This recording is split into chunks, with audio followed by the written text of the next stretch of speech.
केन्द्रापड़ा जिला प्रशासन पक्षर महाकालपड़ा ब्लॉक प्रसिद्ध शक्तिपीठ दरियापारी मां रामचंडी मंदिर परिसर में द्वितीय वार्षिक जंबूदीप महोत्सव प्रथम संध्या अनुष्ठित हो कार्यक्रम में मुख्य अतिथि भाव महाकालपड़ार युव विधायक डॉ दुर्गाप्रसाद नायक जोगदे आनुष्ठानिक भाव प्रदीप प्रज्वलन कर उद्घाटन करते।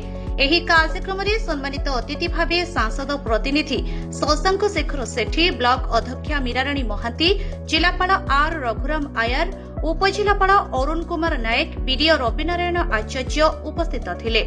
जंबूदीपर कला, साहित्य, संस्कृति, परंपरार गौरव गाथा को उज्जीवित करी रखिछि। दिने जंबूदीपरू नौवाणिज्य करने साधव पुआ माने जाभा, सुमात्रा, बाली, इंडोनेशिया आदि स्थान को व्यापार वाणिज्य कर सुनाम अर्जन करथिले। जंबूदीपर वैभव दिने भारतवर्ष में सुख्याति अर्जन करथिला।